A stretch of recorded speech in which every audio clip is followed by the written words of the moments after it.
We've learned to look inside the brain with extraordinary precision.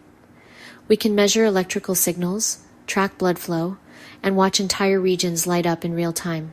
From the outside, it looks like we're finally seeing thought itself. And yet, they show us what's happening, but not who or what is experiencing it. They show activity, but not experience. They show process, but not presence. We can describe the brain as an intricate machine, a system of astonishing complexity, and the evidence feels undeniable. Every thought and feeling appears to move alongside physical activity we can observe and record. But that description quietly skips over the most basic question of all. How does any of this feel like something from the inside? How does a pattern of electrical signals become the vividness of a sunset, the sting of regret, or the simple sense of being here at all? There's a gap between the machinery we can measure and the experience we live. And no matter how detailed our models become, that gap hasn't closed. On one side, the brain, a biological organ we can study with precision. On the other, consciousness, the felt reality that defies measurement. It's the silent observer of your entire life. And yet, this observer can't be observed. Science can give us a map of the brain, but a map doesn't contain the experience of walking through the world, and the difference between the two isn't a technical detail. It's the entire problem. So how does the physical world give rise to the private world of experience? Why aren't we just biological robots? The fact that we experience anything is the mystery. We've mapped the brain's intricate geography, charting its connections with stunning precision. It's like having a detailed architectural blueprint of the most complex structure known. We can see the components, identify which parts are for vision, for language, for planning, but for all their detail, these static maps tell us very little about the brain in action.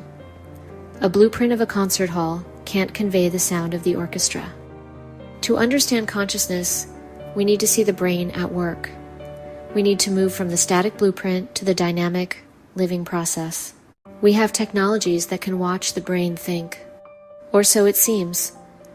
These machines don't read thoughts. They track blood flow. When a part of the brain is active, it needs more oxygen, so more blood rushes in. The resulting images are captivating. Glowing patches seem to show us the location of experience itself. But we aren't seeing joy or sadness. We're seeing the brain's plumbing system.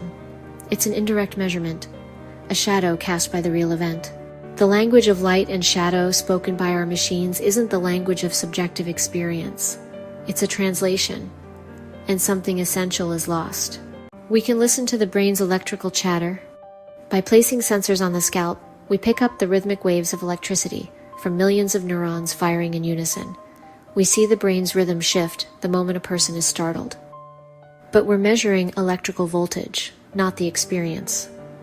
A spike in a gamma wave isn't a moment of insight.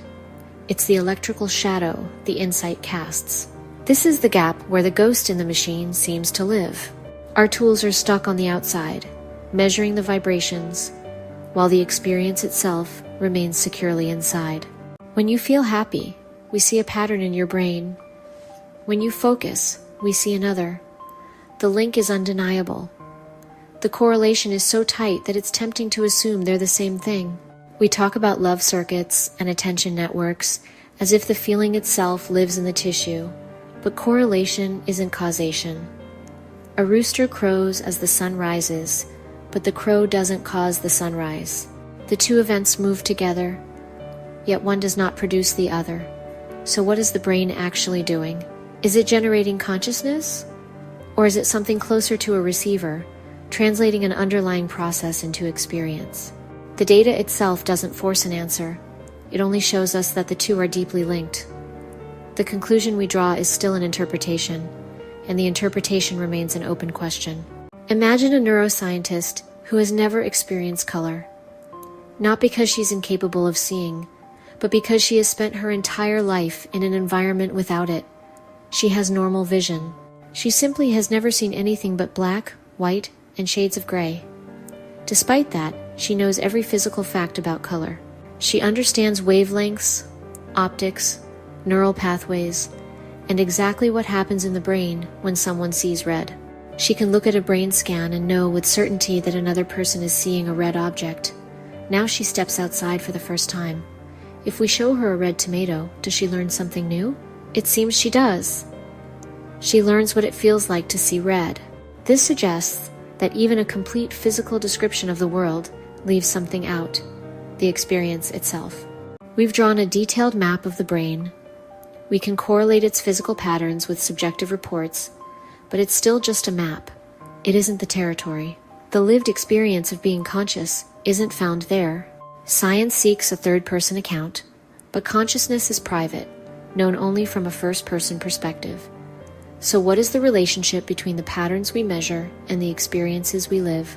We are at the boundary of our map, staring into the unknown. Science is a third-person endeavor. It relies on objective data that can be verified by multiple observers. A scientist in London and a scientist in Tokyo can perform the same experiment and get the same results. But your consciousness isn't in that public space. It's a first-person phenomenon, a private universe accessible only to you. So how can a third-person method ever grasp something entirely subjective? It can measure correlates of happiness, but it can't access the happiness itself. It's stopped at the door, unable to gain entry. We can create a perfect map of a city. Every street, every building, every person tracked in real time, the sum of all objective knowledge. But the map can't tell you what it feels like to walk its streets. It doesn't contain the scent of bakeries or the energy of a crowd. Science is giving us an ever more perfect map of the brain. But consciousness isn't the map, it's the territory itself. So if our best tools only produce maps, how can we ever hope to understand the territory? At some point, more detail stops helping and starts hiding the problem. Imagine your consciousness as a private theater. You are the sole member of the audience. The screen in front of you displays everything you perceive, the sights, the sounds, the sensations of the outside world. It also displays your internal world, your thoughts, your memories, your emotions, your daydreams. Everything you have ever known and will ever know appears on this screen. It is a completely immersive, high-fidelity production running since you were born. It is your entire reality. Now, scientists can come and study the theater. They are excellent technicians. They can analyze the projector, the brain, measure its power consumption, analyze the light from its lens. They can see the projector works harder during a dramatic scene and less during a quiet one. They can map parts responsible for color, parts responsible for sound. They can build a complete technical manual, but they can never get inside the theater to watch the movie with you. They are stuck in the projection booth. They can see film spooling through the mechanism. They can analyze light patterns, frame by frame. But they cannot see the story unfold on the screen as you see it. They can tell you the projector is displaying data for a sad scene, but they can't feel the sadness. The movie itself, the experience of watching, is a private showing for one. Meaning, emotion, story exist only from your seat. The metaphor highlights the exclusivity of subjective experience. The objective world of science is the projection booth.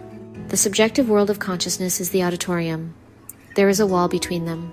The activity in the booth correlates perfectly with the movie, making it easy to mistake one for the other, but they are not the same.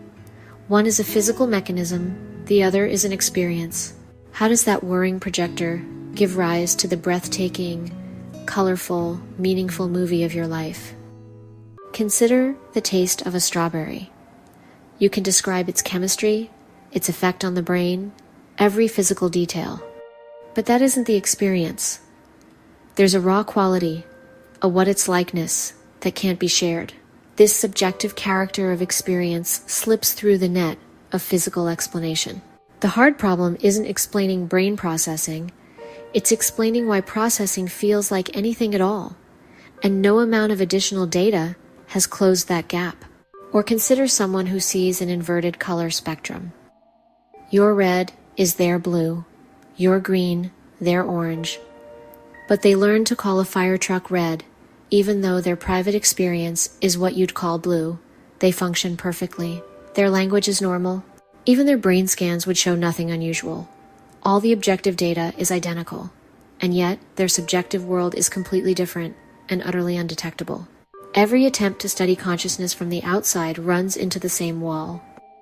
The Wall of Subjectivity. It's the simple fact that your experience is private to you.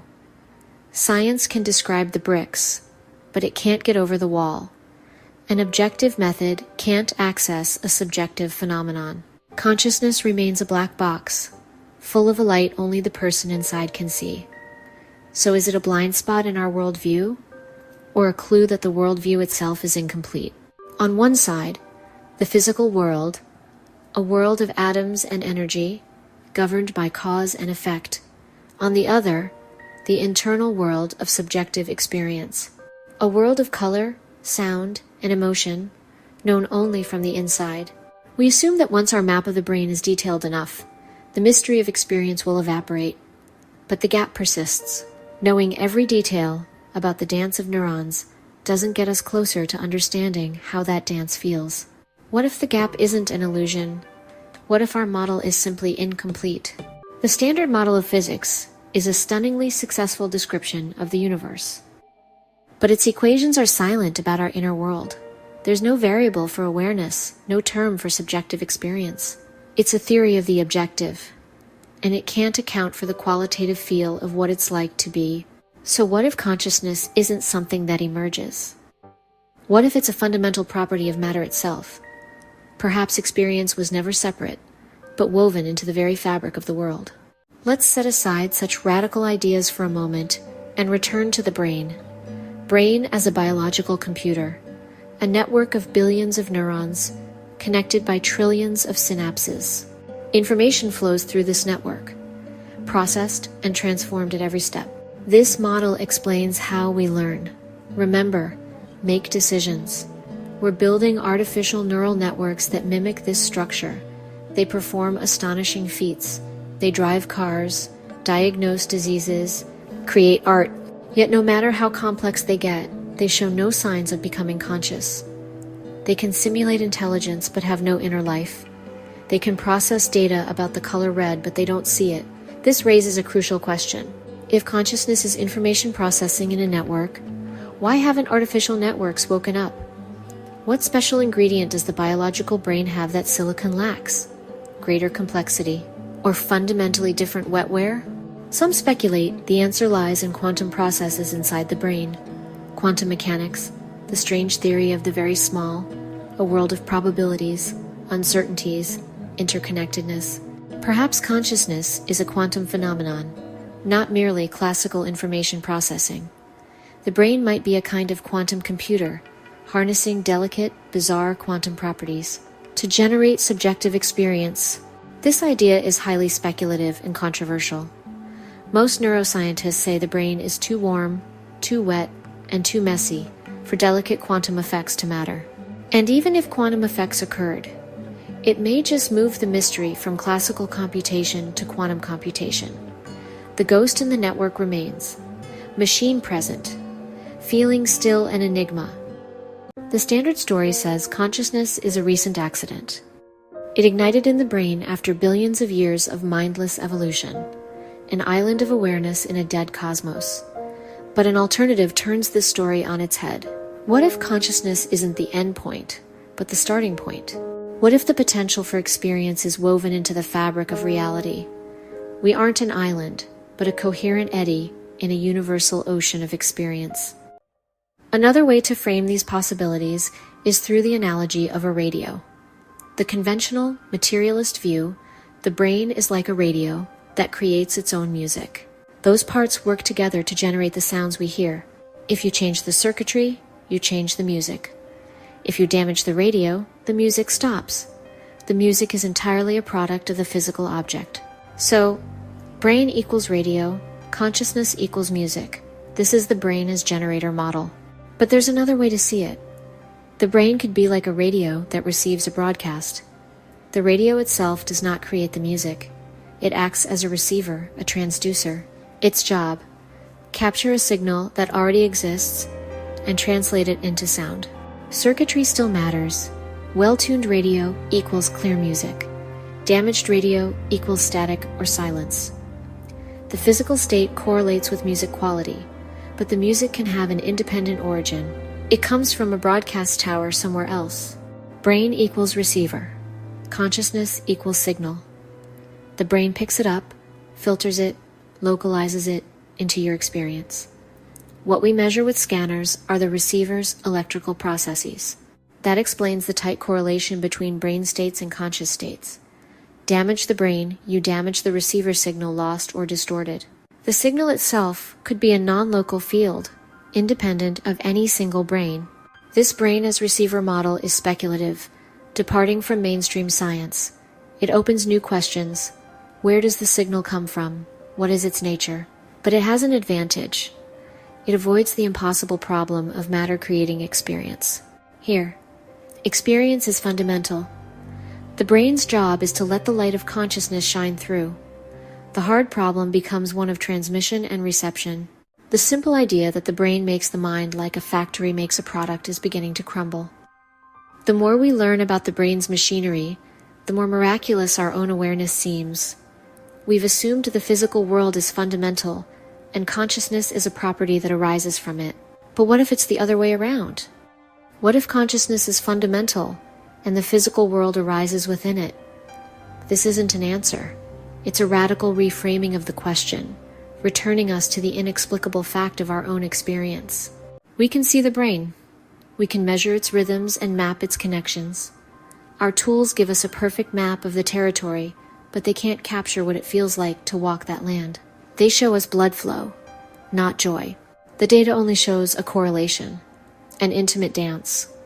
The story that the brain generates consciousness is an assumption, not a proven fact. It's an interpretation. The echo of experience is in the room, but the source of the sound remains a mystery.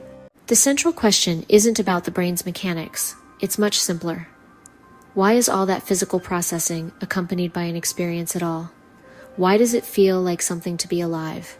We can map the functions, but we're always left on the physical side of the divide. The experience itself remains an unexplained fact. Could consciousness be a fundamental feature of the universe, as basic as space or time? The question isn't out there in the cosmos, but right here. And science, for all its power, falls silent before it. We've mapped the brain's machinery, but the simple fact of our own awareness remains beyond our reach. Our maps of reality aren't reality itself. The universe has produced a creature that can map the galaxies, yet can't explain its own awareness. The question of consciousness is where the outer universe and the inner universe meet, creating an enigma that is both scientific and deeply personal. We are left in a thoughtful, unsettled silence. A silence that is not empty, but full of the quiet, persistent mystery of what it means to be aware.